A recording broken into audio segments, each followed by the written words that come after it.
All right, so let's go with the Constitution review.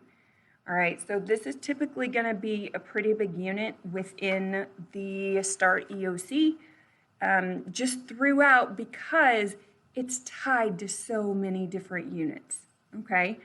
All right, so starting with the Declaration of Independence, the foundation for why we declared independence. I wrote it up here in the top right-hand corner. So as British colonists, we struggled with being governed by Britain 2,000 miles away. We already governed ourselves. We, obviously, if it takes 3 months to get word to England, 3 months to get word back from England, we have our own colonial legislatures. We have, in Virginia, 1619, we established the Virginia House of Burgesses. We had our own government, okay? After the French and Indian War, the British are going to start asserting more authority. That is when we are going to get upset. Because we have, for 100 years, had our own government. So it's when they are taking that government away that we are going to get frustrated. That is going to lead to the Declaration of Independence. Okay, so starts in 1776. This is the document that starts when in the course of human events it becomes necessary. Okay, y'all, every 4th of July, someone posts on social media, "We the people," wrong document, people, okay? Declaration of Independence is different. This declared our independence from Great Britain, okay? This was about theories. This is the document that said, Jefferson said in the document, if your government is abusive, you have a responsibility to get rid of such governments. His words, not mine, don't go there, okay? But those are his words. And in there, he gives 2 things that have been tested before. The first is that government should protect citizens' unalienable rights. What are these rights? Well, the definition of unalienable rights is rights that the government cannot take away, or rights that cannot be taken away. Examples of these rights are life, liberty, and the pursuit of happiness. Now, if you're in APUSH or more advanced classes, you need to remember that, life, liberty, and property came from the philosopher John Locke. Jefferson disagreed with this. He said, everybody isn't you don't have a right to have property. You do have a right to the pursuit of happiness, whatever makes you happy. So he changed it in the Declaration, okay? The next part, and this one was kind of weird how they tested it on the EOC. I think this was, last year. Government gets its power from the people. The official phrase in the Declaration was that to secure these rights, governments are instituted among men, deriving their just powers from the consent of the governed, okay?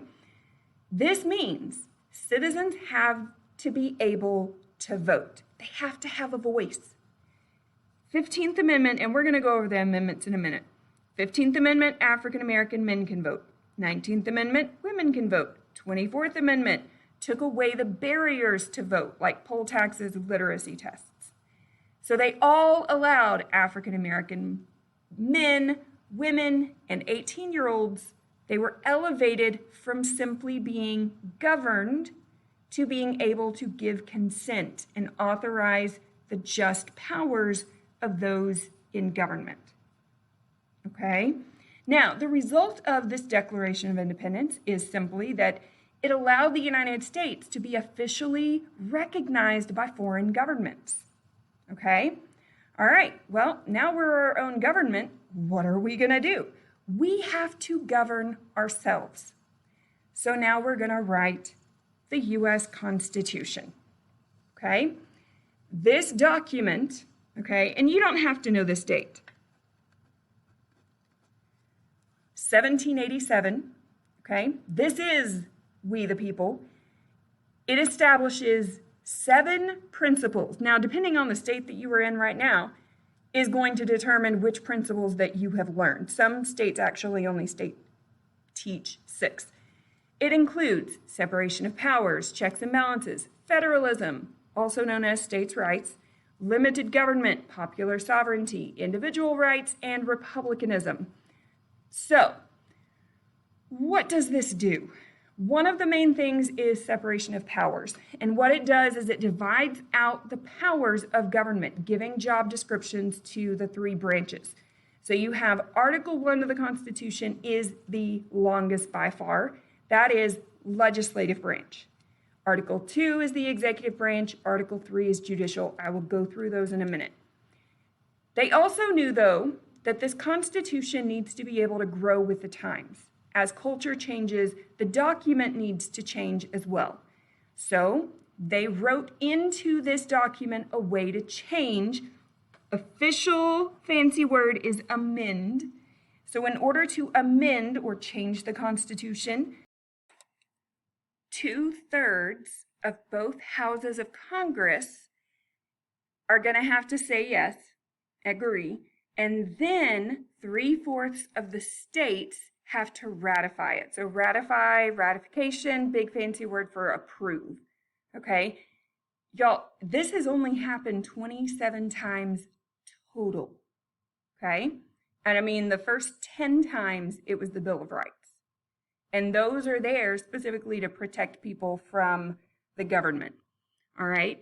Another question that has been on the test before is actually like, what is the preamble? What does it do? The best way to explain the preamble, it's just the introduction.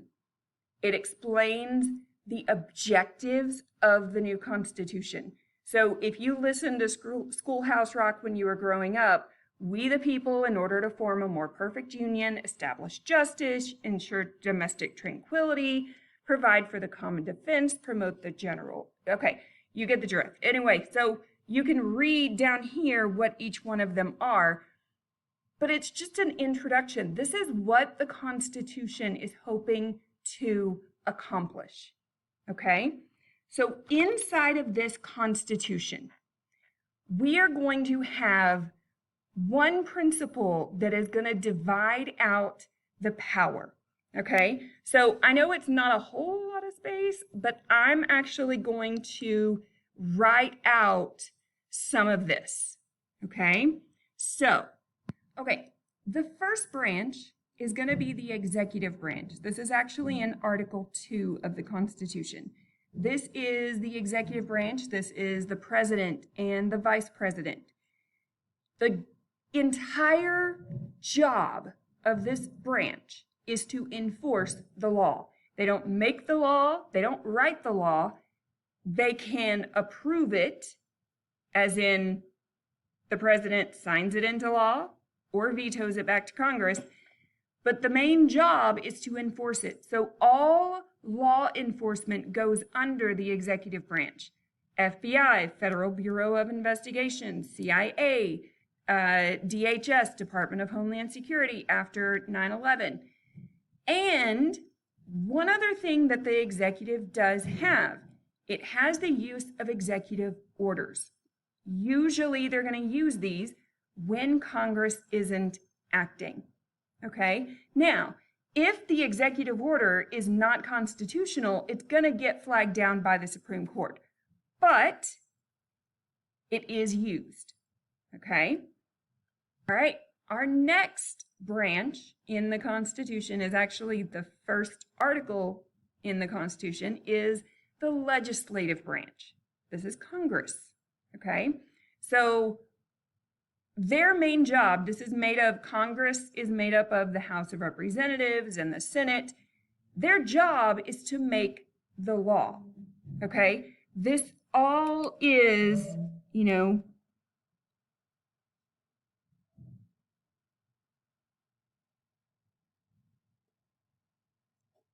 how a bill becomes a law, the whole song. They control the money of the government, and the Senate specifically, not the House, Senate specifically approves treaties and appointments. But there's one other major thing that only Congress can do. You should hopefully know this.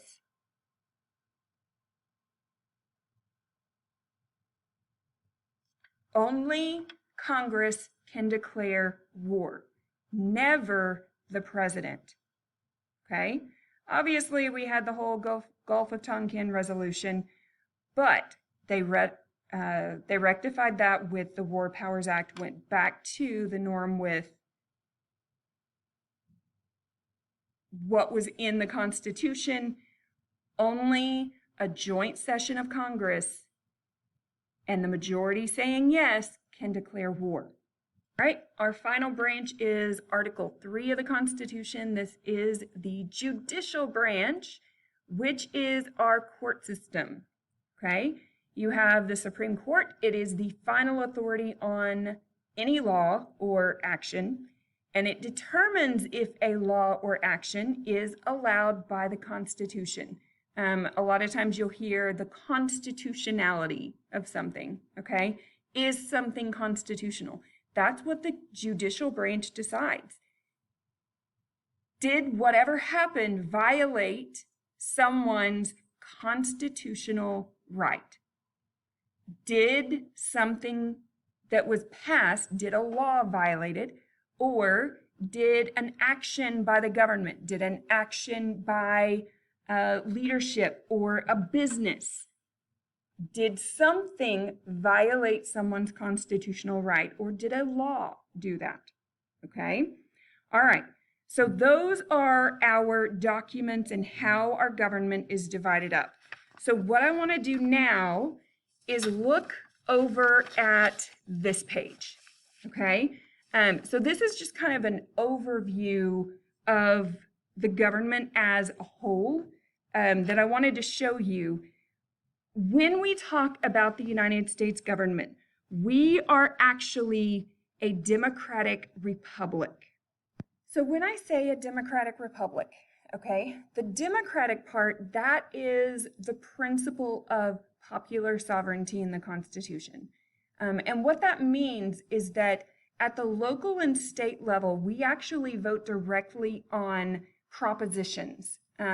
If you think back to the, what unit was it? Oh, the Progressive Era, sorry, tired. If you think back to the Progressive Era, all of the reforms were dealing with making our lives in the Gilded Age better, okay? Well, one of the things that they came up with was initiative, referendum, and recall. The referendum, what you'll do is they will put actual initiatives on the ballot for people to vote on. Do we want in Collin County, in whatever county that you are in, do we want it to be a dry county? Meaning, do we want alcohol to be served outside of restaurants? Okay, so like you can go to a restaurant if you are 21 years of age and older and get something, but a dry county means that you cannot go to a liquor store and get liquor. Okay, do we want noise levels to be regulated? Do we want all restaurants to be non-smoking? And that's kind of more regulated today. When I was growing up, don't call me old, but when I was growing up, there was a smoking section and a non-smoking section, and that was the norm, okay? So that's changed a lot, but usually those changes take place because propositions, referendums, are put on the ballot. Okay, so the republic part is the principle of republicanism in the Constitution. We elect representatives to govern us. If we don't like their actions, so the things that they vote for and against in Congress, we don't vote for them again, or we recall them. This is also a progressive era reform where if an elected official is unethical, if they broke protocol, if we don't like something, the voters can vote to recall them and have a special election. Okay? All right, another person that you need to know tied to all of this Americanness is Alexis de Tocqueville, okay? Yes, he's French. He is not American, but he came to America specifically to figure out what is an American, like what does it mean to be an American? And he came up with these 5 things that really made us American. And it all boiled down to him, one of the biggest things is egalitarianism. It's a big fancy word for we had equality. We didn't have aristocracy. Okay, we didn't have royalty. Everybody was equal. We had laissez-faire. The government did not control our government. Okay, we have individualism. We choose our own path.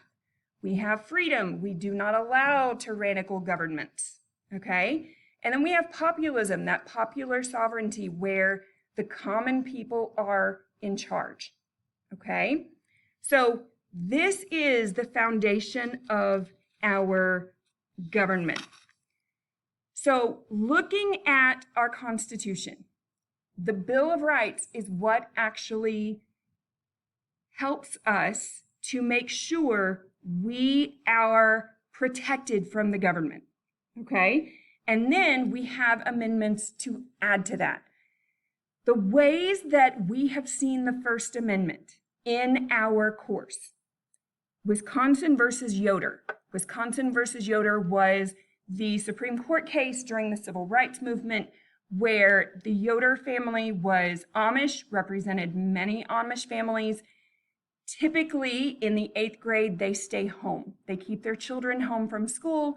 And part of that is because the longer their children are in school, the longer they are in a secular environment, away from their faith, and they have different influences.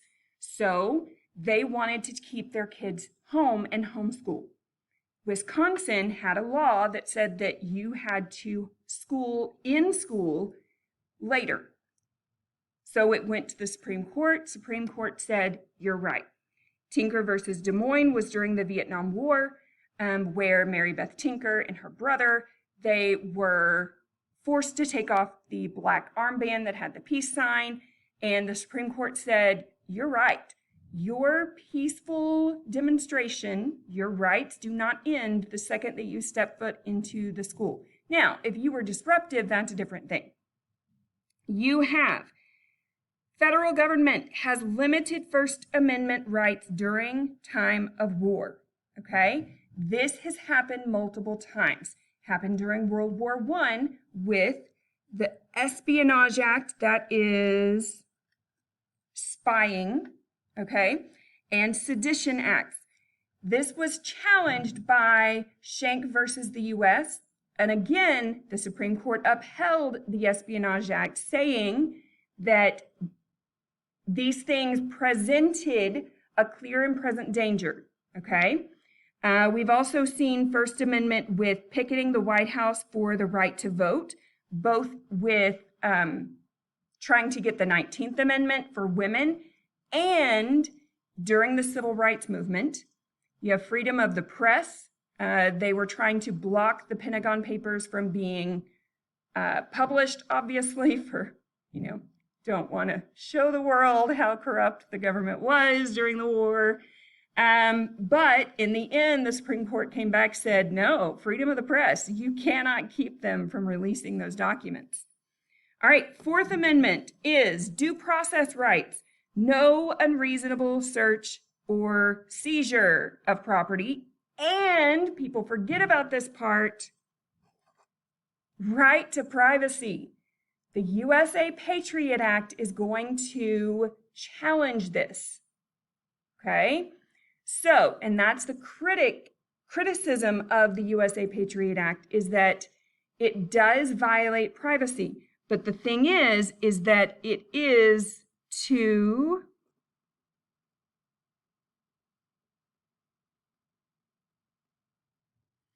prevent acts of terrorism, okay?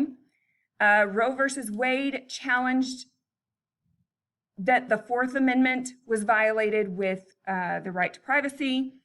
Fifth Amendment, self-incrimination, but also there's debate among history teachers as to whether you have to know eminent domain or not, but it was tested last year with the national parks. The rule is, if they are going to take your land for the national parks, the government has to pay you for the land. Okay? That's basically it. This one is huge. 10th Amendment, this one is considered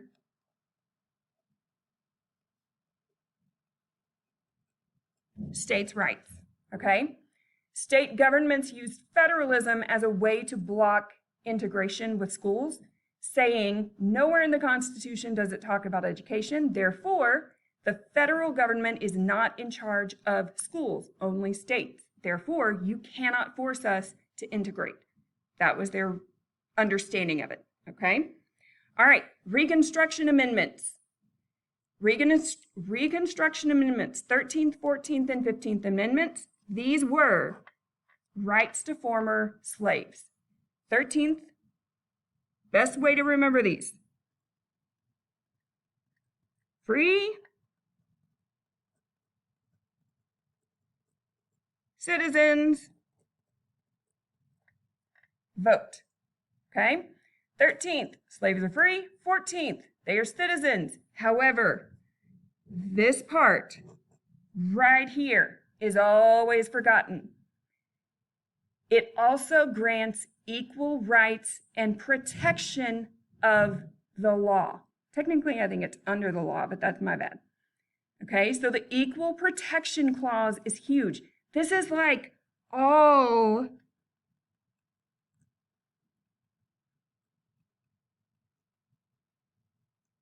of the civil rights cases. It's also going to be the one where Korematsu versus the US was challenged, saying that Japanese internment violated the 14th and the 4th Amendment right to privacy. Again, the same argument that they used in the Schenck versus the US is going to be the same thing, that it was a clear and present danger thing. So civil liberties can be taken away during times of war, okay? And then 15th Amendment, African American men can vote. So suffrage for African American men, not women. All right, our next constitutional amendments. Remember, the Progressive Era, the entire goal of the Progressive Era is to fix the corruption of the Gilded Age and to give government back to the people. We're going to progress. We want progress. Okay, 16th Amendment. Basically, income tax.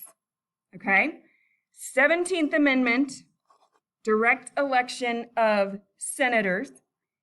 18th Amendment, alcohol. Okay, alcohol. The other word that you'll see, anti-saloon, you'll also see anything about dry.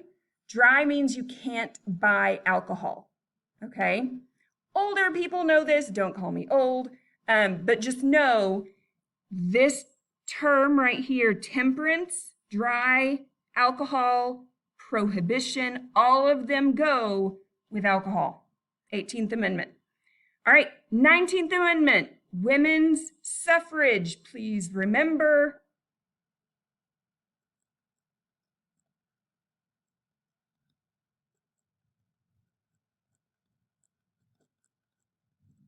suffrage is the right to vote. This is not suffering. Okay, so women's suffrage is votes for women. Officially in the Constitution, it said prohibited discrimination in voting on the basis of sex. NASA, led by Elizabeth Cady Stanton and Susan B. Anthony, and the National Women's Party, led by Alice Paul.